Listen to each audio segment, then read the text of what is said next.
You're a burden now." Those words hit harder than any physical blow could have.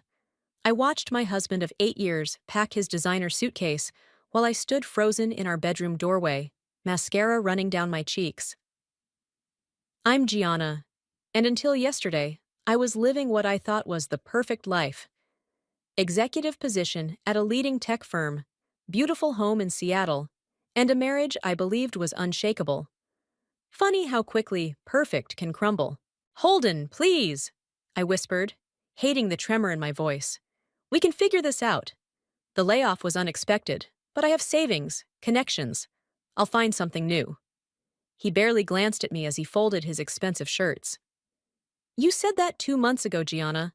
2 months of watching you mope around the house, sending out resumes like they're message bottles lost at sea." He zipped the suitcase with finality. "I didn't sign up for this." "Didn't sign up for what? Supporting your wife through a rough patch?" My voice gained strength as anger started to replace shock. "What happened to for better or worse? That was before the market crashed and your entire division got axed." Holden straightened his tie in the mirror, ever the polished investment banker. "I need a partner, not dead weight." My phone buzzed. A text from Riley. "Girl, you okay? Haven't heard from you all day." I ignored it, focusing on the man I thought I knew. 8 years together, and this is how you handle our first real challenge? Challenge? He laughed, the sound cold and unfamiliar. "You want to talk about challenges? Try explaining to my colleagues why my wife's been unemployed for months. Try maintaining our lifestyle on one income." "Wha, our lifestyle?" I gestured around our bedroom, at the art pieces he'd insisted on buying. "You mean your lifestyle? The one I helped build when I was making 6 figures? And now you're making 0. He grabbed his suitcase. "I'll have my lawyer contact you about the divorce proceedings." The word divorce echoed in my head like a gunshot. "Where are you going?" "The Four Seasons downtown. Don't try to contact me." He brushed past me, his expensive cologne, a gift I'd bought him last Christmas, making me nauseous. I followed him downstairs, watching as he collected his keys and wallet from the entry table. "So that's it? 8 years thrown away because I hit a rough patch?" He paused at the door, finally meeting my eyes. "No, Gianna. 8 years thrown away because you proved you're not who I thought you were. Success suited you. This." He waved his hand dismissively at me. "This version of you? She's pathetic." The door closed behind him with a soft click that felt like thunder. My phone buzzed again. This time it was Naomi. "Hey G, missed you at coffee this morning. Everything okay?"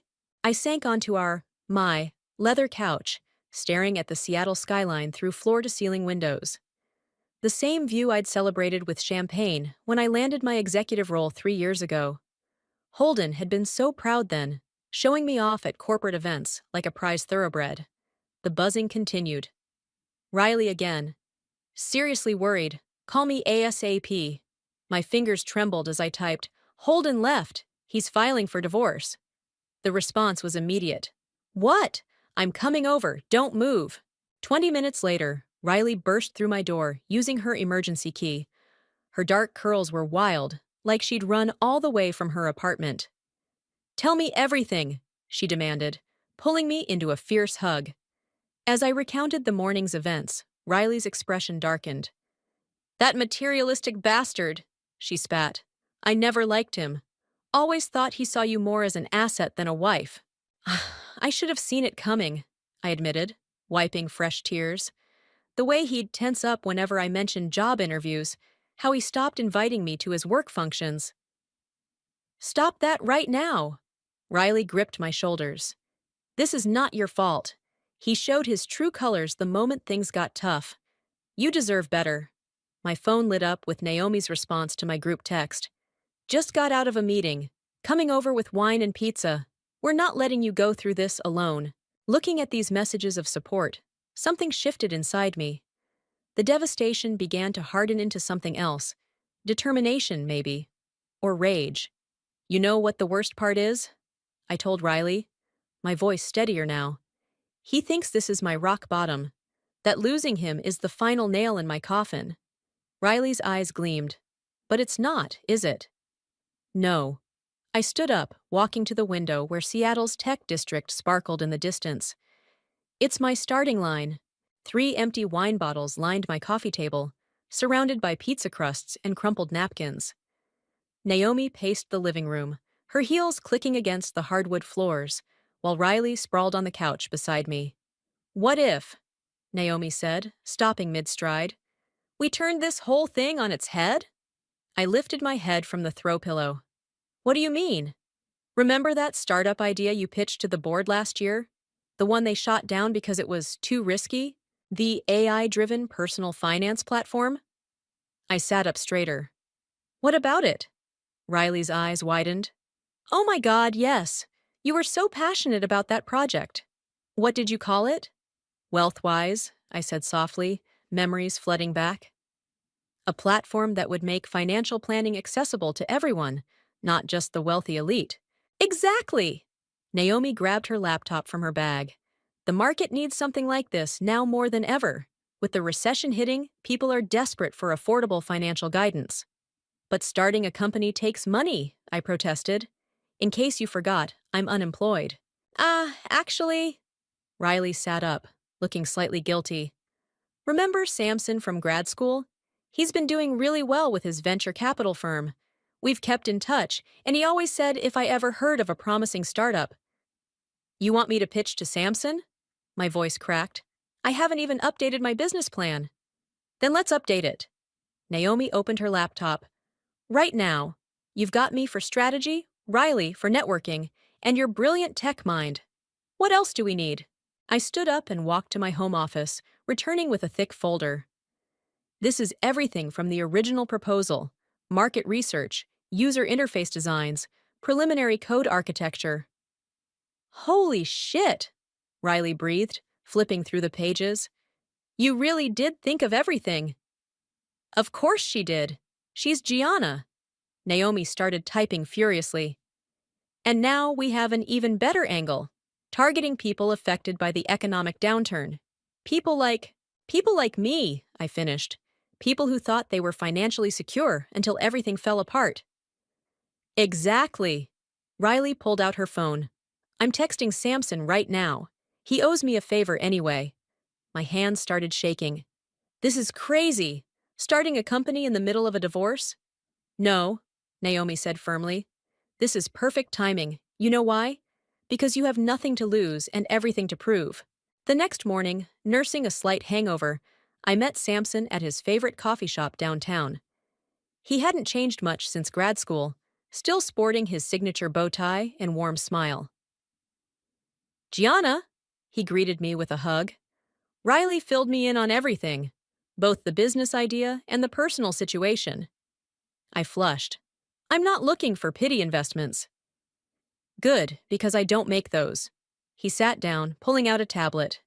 Show me what you've got. For the next hour, I walked him through the Wealthwise concept. My hands steadied as I explained the technical architecture, the market opportunity, the revenue model. It felt good, familiar, like slipping into my old confident skin. The thing is, I concluded, people shouldn't need a 6-figure salary to access decent financial advice. Technology can bridge that gap. Samson leaned back, studying me. You know what I like most about this pitch? What? You're not just selling a product, you're selling redemption, your own and your future users. That's powerful. My throat tightened. Does that mean? It means I'm in, but not just with money. He pulled out a business card. I want to be your strategic partner, help you avoid the pitfalls most startups face. Seriously? On one condition. His expression turned serious. You go all in, no half measures. This becomes your life for the next year at least. Can you do that? I thought about my empty house, about Holden's sneering face, about all the hours I'd spent doubting myself. Yes, I can do that. Then let's talk numbers. He pulled out a contract. I had my team draw this up after Riley's text. Take it home, review it with a lawyer, but know I'm ready when you are. Later that evening, I stood in my home office, staring at the contract on my desk. My phone buzzed with a text from Holden. Lawyer will contact you tomorrow. Hope you're being reasonable about all this. I looked at the contract again, then at my reflection in the window. The woman staring back at me wasn't the same one who'd watched her husband walk out. She was someone new, someone stronger. I picked up my phone and texted Samson. I'm in. Let's change the world. Then I texted Riley and Naomi. Meeting tomorrow morning. We're launching a company. For the first time in months, I smiled at my reflection. Holden wanted reasonable? He was about to learn that reasonable wasn't in my vocabulary anymore. 6 months, I announced to our small team, standing in our newly leased office space. That's our timeline for the beta launch. 6 months? Nina, our recently hired marketing director, nearly choked on her coffee. That's ambitious for a fintech platform. Ambitious is what we do here. Naomi tapped her tablet, projecting our timeline onto the wall. We've already got the basic architecture in place, and our first round of funding is secured. The office buzzed with energy despite being half-furnished. Boxes of computers and equipment lined the walls, waiting to be unpacked. Through the windows, Seattle's tech district loomed, reminding me of everything I had to prove. Speaking of funding, Samson walked in, bow tie slightly askew. We've got our first potential problem. Melanie just joined CompFin as their head of product development. My stomach dropped. Melanie, my former colleague, who'd always resented playing second fiddle to me at our old company. Let me guess. They're suddenly developing something similar? Got it in one. Samson handed me his phone, showing CompFin's press release. They're announcing a revolutionary financial planning platform next quarter.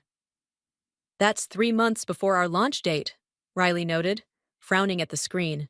They're trying to beat us to market, I said, pacing the room. Melanie knows enough about our old proposal to fast-track a competing product. Nina raised her hand. Quick question, who's Melanie? Someone who's about to learn a hard lesson about underestimating us, Naomi replied, already typing furiously on her laptop. I'm looking at their job postings. They're desperately hiring developers. Which means they're starting from scratch, I realized, a plan forming. They might announce in 3 months, but they won't have a working product.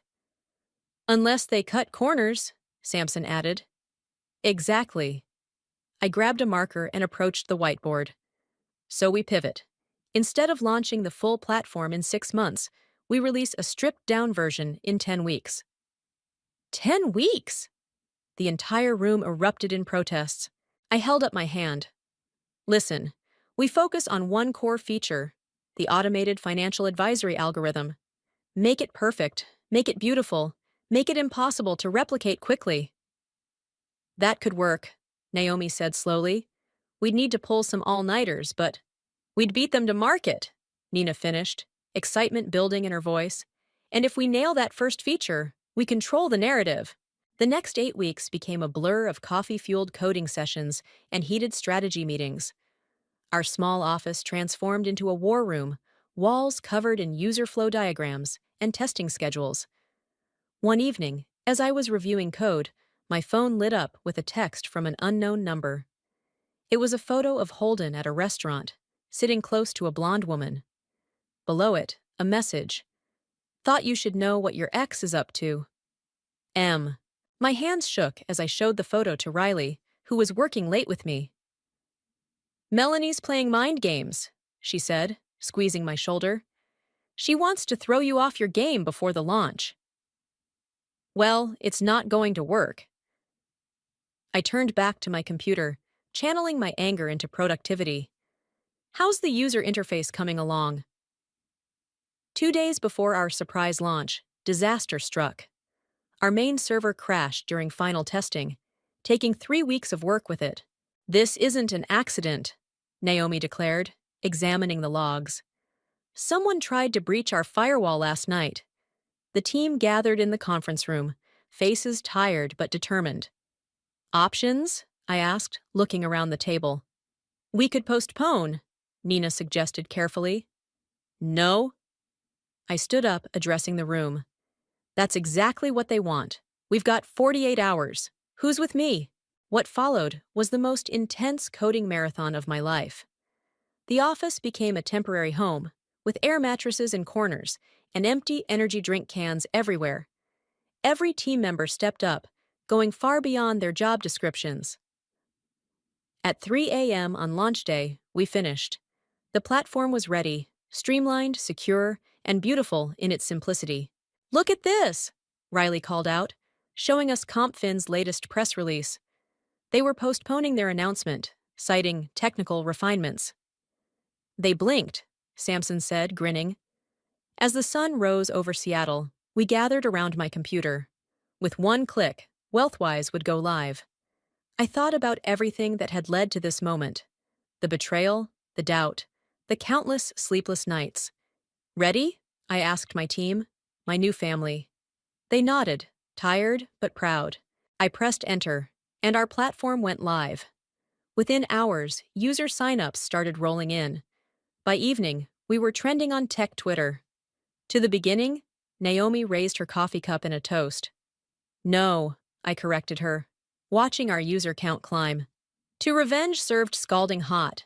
The office erupted in laughter and cheers, while my phone buzzed with another text from Melanie.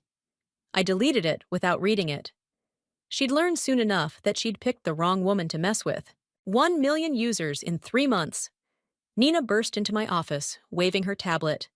"We've hit the milestone a full quarter ahead of projections." I was about to celebrate when Samson rushed in, his usual composed demeanor rattled. "Turn on CNBC, now."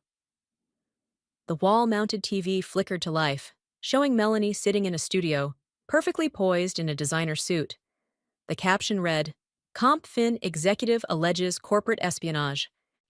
Serious concerns about Wealthwise's meteoric rise," Melanie was saying. "Their platform bears striking similarities to proprietary technology developed at our company." "She's lying through her teeth," Naomi snarled, appearing in my doorway. I held up my hand for silence, listening as Melanie continued. "We're preparing legal action to protect our intellectual property." My phone exploded with notifications. Our stock price was already dropping. "Get me everything we have on the original Wealthwise proposal," I told Naomi. "Every email, every timestamp, every signature. Already on it." She disappeared down the hall. Riley burst in next. "Social media is blowing up. We need to respond." "No," Samson interjected. "Any response right now looks defensive. We need something bigger." I stood up, my mind racing. "Nina, call that reporter from Tech Weekly who's been begging for an exclusive. Tell her she's got her story, but we do it live today." "Live? Are you sure?" Nina was already dialing. "Absolutely. Melanie wants to play dirty? Let's see how she handles the truth under studio lights." 2 hours later, I sat in a different studio, facing Sarah from Tech Weekly. The red light blinked on, and we were live. With us today is Gianna, CEO of Wealthwise, responding to serious allegations made this morning. "Gianna, your response?" I smiled, projecting calm confidence. "I'm glad you asked, Sarah. I'd like to share something with your viewers." I held up my old company laptop. This contains the original Wealthwise proposal, dated 18 months ago. I presented it to my former employer's board, where it was rejected. Interestingly, Melanie was in that board meeting. Sarah leaned forward. "Are you suggesting—" "I'm not suggesting anything. I'm stating facts. Our code is original, our platform is revolutionary, and we have the documentation to prove it. But more importantly, we have something CompFin doesn't: actual users transforming their financial futures." "Speaking of users," Sarah consulted her notes, "your growth has been unprecedented because we solved a real problem. While our competitors were focused on high-net-worth clients, we saw millions of everyday people struggling with financial planning. We didn't just build a platform, we built a community." The interview continued for 30 minutes. By the time it ended, our stock had not only recovered, but surged higher than before. Back at the office, champagne was flowing. "Did you see Melanie's face when they cut to her for comment?" Riley laughed. "She looked like she'd swallowed a lemon." "It's not over," Samson warned, adjusting his bow tie. "She'll try something else." As if on cue, my email pinged. It was from CompFin's CEO, requesting a private meeting. Forward it to legal, Naomi advised, reading over my shoulder. No. I stood up. I want this meeting, but not private and not on their terms. The next morning, CompFin's CEO and Melanie walked into our office. I received them in our glass-walled conference room, deliberately visible to my entire team. Impressive space, the CEO commented, looking around. Thank you. We believe in transparency here. I gestured to the seats. Unlike some companies, Melanie's perfectly manicured nails dug into her designer handbag. We came to discuss a settlement. A settlement? I raised an eyebrow. For what? Your false allegations? Your attempted server breach? Or perhaps for stealing my original concept? The CEO shifted uncomfortably. We prefer to handle this quietly. Like you handled the CNBC interview? I opened my laptop, turning it to face them. Here's what's going to happen. You're going to publicly retract your allegations, and Melanie is going to resign. Or what? Melanie snapped. Or I release the email chain showing you downloaded my original proposal the day before you joined CompFin. The timestamps are quite interesting. The color drained from Melanie's face. The CEO turned to her sharply. You said there was no paper trail. There's always a paper trail, I said softly.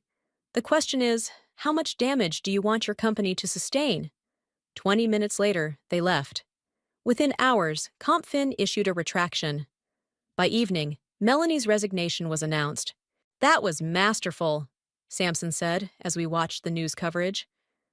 No, I corrected him, thinking of Holden, of all the people who'd underestimated me. That was just the warm-up. Looking out at my team celebrating, I felt a fierce pride. We weren't just building a company, we were building a legacy.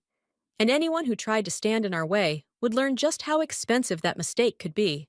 $5 billion. The number hung in the air of our conference room like smoke. That's our final offer. I studied the man across the table. Marcus, CEO of Global Financial Solutions, one of the largest financial technology companies in the world.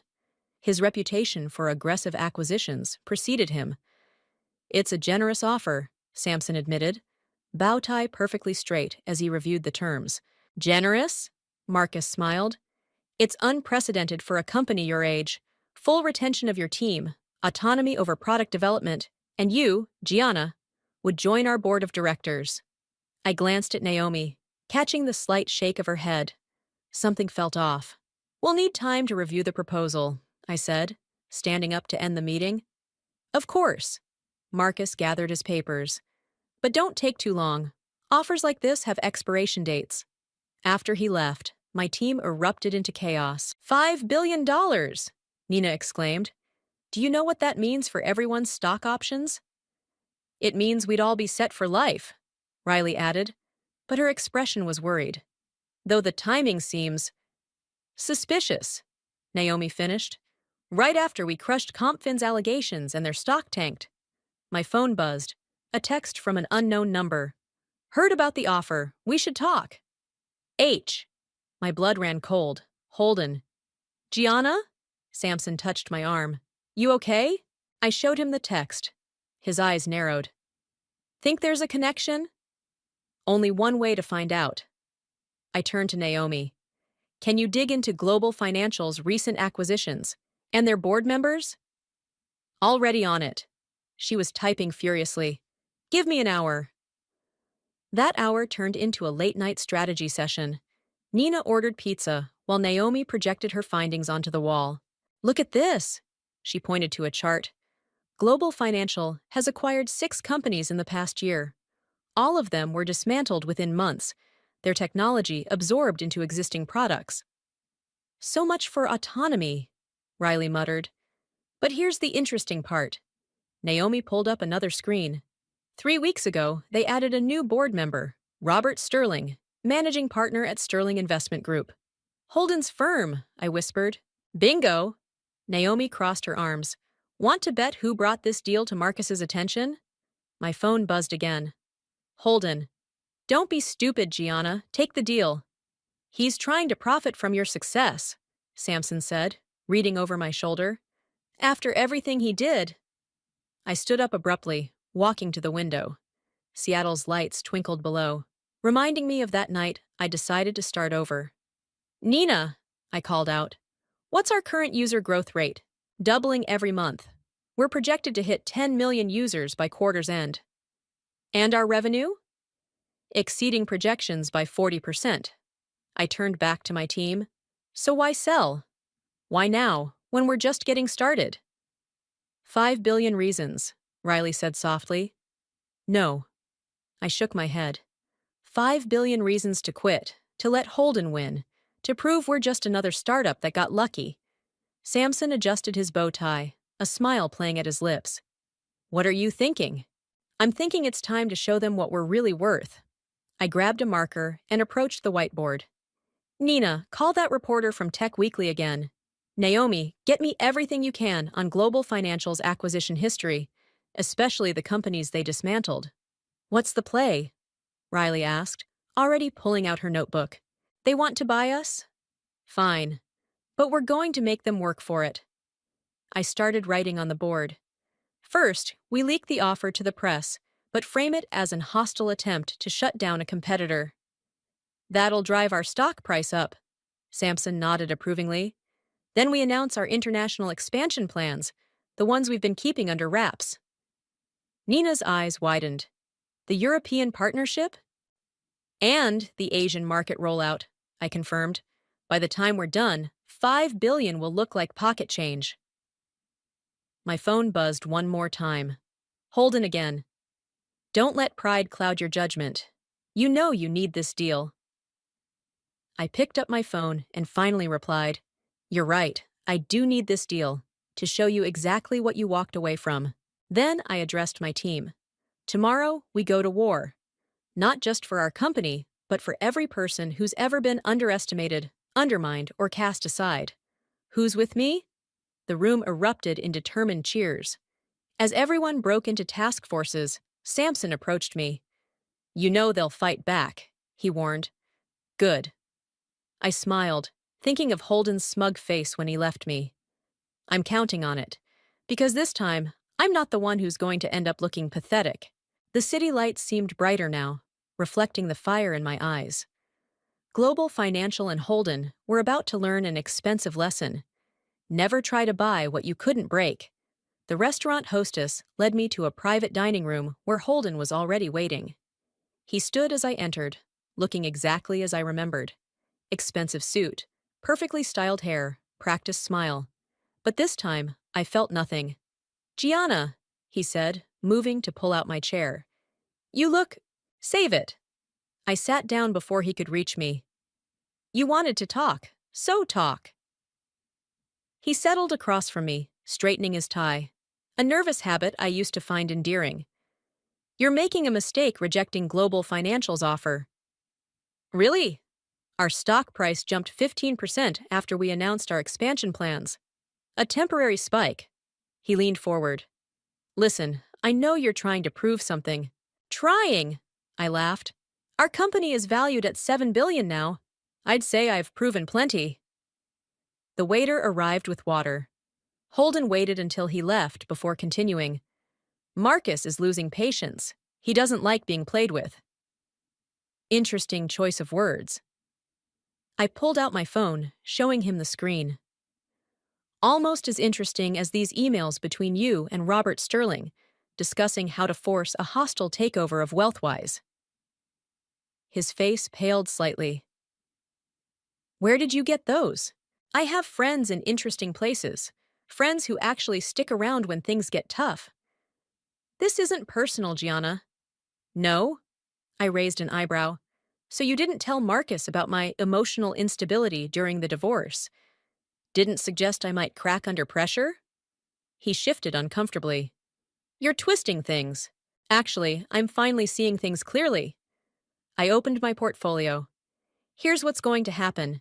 You're going to take this back to Marcus and Sterling Investment Group. He glanced at the documents. A counteroffer? A warning.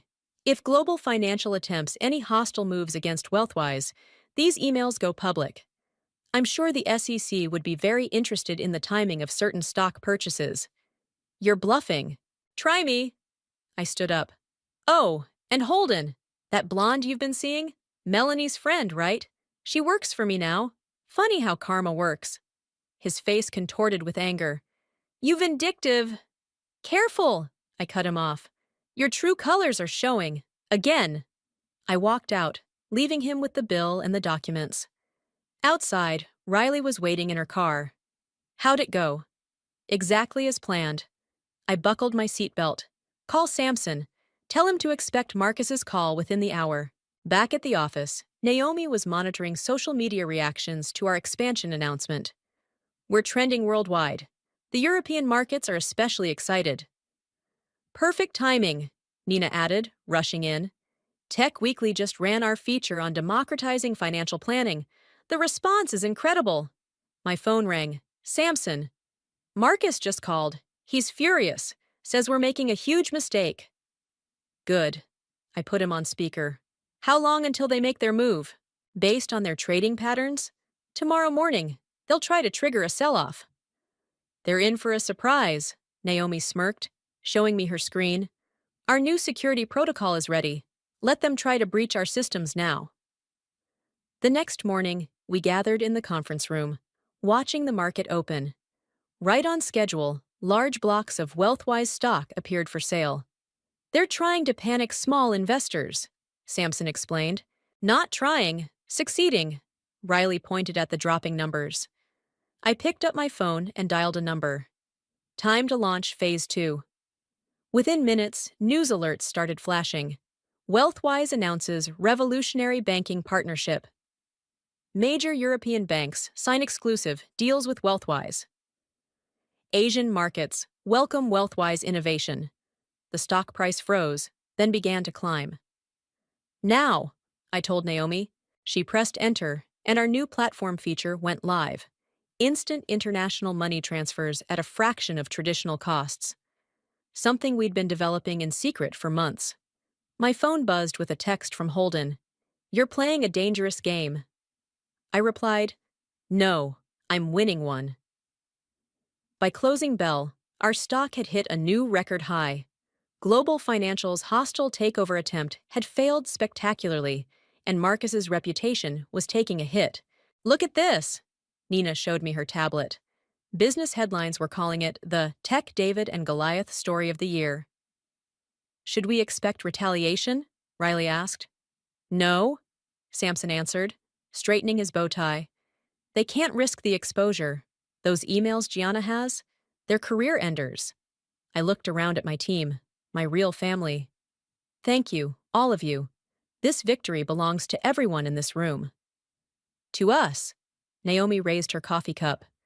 To karma, Riley added with a grin. I glanced at my phone one last time. Another text from Holden. I underestimated you. Yes, I whispered, deleting the message. You did. The Seattle skyline stretched before us, but now it didn't look like a reminder of what I'd lost. It looked like the beginning of what I'd won. Sign here and here. My lawyer pointed to the marked lines on the divorce papers. And initial these 3 pages. The penthouse conference room offered a panoramic view of Seattle, the same city where my marriage had crumbled a year ago. Now I was ending it on my terms. Holden sat across the table, his lawyer whispering in his ear. He looked smaller somehow, less intimidating than I remembered. Before we finish, I said, putting down my pen, there's something you should know. He looked up warily. I'm buying your firm's building. His face went slack. What?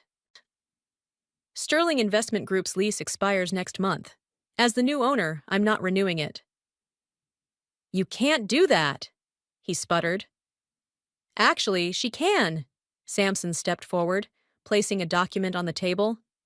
The purchase was finalized this morning. Holden's lawyer grabbed the paper, scanning it frantically. This is legitimate. Of course it is, I smiled, signing the final divorce paper with a flourish. Oh, and the moving company will be there Monday. I'd start packing if I were you. This is petty revenge, Holden snapped. No, this is business. I stood up. You taught me that, remember? When you called me a burden? The lawyers gathered the papers while Holden sat there stunned. As I turned to leave, he called out, "You've changed." "No." I paused at the door. "I've just stopped letting people like you define my worth." Outside, Riley was waiting with champagne. "Is it done?" "Almost." I checked my phone as it buzzed with a news alert. Wealthwise announces major partnership with Asian Financial Coalition. "Our stock just hit another record," Naomi reported, joining us. "The market loves the expansion news." "Perfect timing," I smiled. "Ready for phase 2? We headed to our office, where the team was gathered for an all-hands meeting. Nina had orchestrated everything perfectly. Cameras were set up for the live stream announcement. Going live in 3, 2, 1. The red light blinked on. "Good morning," I addressed the cameras. "Today marks a new chapter for Wealthwise. We're not just expanding globally, we're revolutionizing how people access financial services." I nodded to Naomi, who launched the presentation behind me, introducing Wealthwise Foundation, a nonprofit organization dedicated to providing financial education and resources to underserved communities. We're pledging $1 billion over 5 years to help those who've been ignored by traditional financial institutions. Social media exploded. Our PR team's screens lit up with notifications. "And that's not all," I continued. "We're also announcing our acquisition of Sterling Investment Group's former headquarters, which will become the Wealthwise Innovation Center, offering free financial literacy programs to the public." The office erupted in applause as I ended the live stream. Samson approached, grinning. "That was masterful, using Holden's building for public good, poetic justice at its finest." My phone buzzed. A text from Melanie. "I was wrong about you, both of us were." "Delete," I muttered, then addressed my team. "Everyone, listen up." The room quieted. "A year ago, I thought losing my job and my marriage was the end of my story. But you all proved me wrong. You showed me it was just the beginning." "To new beginnings," Riley called out, raising her glass. "And to karma," Nina added. As celebrations broke out around me, I slipped into my office and opened my desk drawer. Inside was the note Holden had left the day he walked out. I'd kept it as a reminder, but now— "You don't need that anymore," Naomi said from the doorway. I crumpled the note and tossed it in the trash. "No, I don't. The foundation announcement is trending worldwide," she reported. "People are calling you a modern-day Robin Hood." I laughed. "Robin Hood stole from the rich. I just beat them at their own game." My phone rang. It was Samson. "You need to see this. Turn on CNBC." The office TV flickered to life, showing breaking news. Global Financial Solutions CEO Marcus steps down amid investigation. "Those emails we had?" Samson's voice was gleeful. "Someone leaked them to the SEC." "What a shame," I said, not even trying to hide my satisfaction. "I wonder how that happened." "Karma's not just a concept," Riley chimed in. "Sometimes it's a carefully executed plan." Looking out at the Seattle skyline, I felt a sense of completion. The woman who'd stood crying in her bedroom doorway a year ago was gone. In her place stood someone stronger, someone who'd learned that the best revenge isn't just success, it's success with purpose. My phone buzzed one final time. A text from an unknown number. "You won." H. I didn't bother responding. He was right. I had won. But more importantly, I'd found something worth fighting for. My own power, my own worth, and a legacy that would help others find theirs too. And now, please welcome our keynote speaker, Wealthwise CEO Gianna. The applause thundered through the convention center as I took the stage at the Women in Tech Summit. The same stage where, just 2 years ago, I'd watched others speak while feeling small and insignificant in my corporate job. "Thank you," I began, setting aside the prepared speech. "But today, I'm not here to talk about success. I'm here to talk about failure." The audience quieted. Specifically, the day I thought my life was over. When my husband walked out, calling me a burden because I'd lost my job. Movement at the back of the hall caught my eye. Holden slipping into the audience. Perfect timing. That man did me a favor, I continued. He showed me that my worth wasn't tied to his approval or anyone else's. But this isn't a revenge story. I gestured to the side of the stage where my team sat. This is a story about finding your real family, about building something meaningful. Nina gave me a thumbs up while Riley wiped away tears. Wealthwise wasn't built on venture capital or market strategies. It was built on second chances. Every person on my team has a story of being underestimated, overlooked, or pushed aside. I clicked to the next slide, showing the Wealthwise Innovation Center, formerly Sterling Investment Group's building. Yesterday, we welcomed our 10,000th student to our free financial literacy program. Next week, we're opening centers in Tokyo and London. But numbers aren't what matter. I pointed to a young woman in the front row. What matters is that Sarah here, who just graduated from our coding boot camp, starts her new job on Monday. Sarah stood up, beaming, as applause broke out. That's what revenge really looks like. Not destroying others, but lifting people up. Creating opportunities, building bridges instead of burning them. From the corner of my eye, I saw Holden stand up, moving toward the exit. To the person leaving right now, yes, you, Holden. Thank you. Thank you for showing me exactly who I didn't want to be. He froze, all eyes turning to him. Success isn't about proving others wrong. It's about proving yourself right. And sometimes, the people who hurt us become our greatest teachers. Holden slipped out the door as I continued. Last month, someone asked me if I'd forgiven him. The truth is, I have. Not because he deserved it, but because holding on to anger was holding me back. Samson adjusted his bow tie, nodding approvingly from his seat. Today, Wealthwise announces our biggest initiative yet, a $100 million fund for women entrepreneurs starting over, because everyone deserves a second act. The audience erupted in cheers. Naomi projected the application website onto the screen behind me. Applications open today. And yes, we're accepting candidates with no experience, no connections, and especially those who've been called burdens by people too small to see their potential. After the standing ovation, after the interviews and photographs, I found my team waiting backstage. That wasn't the speech we prepared, Nina said, grinning. No, Riley hugged me. It was better. Speaking of better, Naomi checked her phone. Applications are flooding in, over 5,000 already. And guess who just posted on LinkedIn? Samson showed us his screen. Holden had announced his retirement from investment banking, citing personal reasons. Karma really is a patient friend, Riley laughed. Not karma, I corrected her. Growth.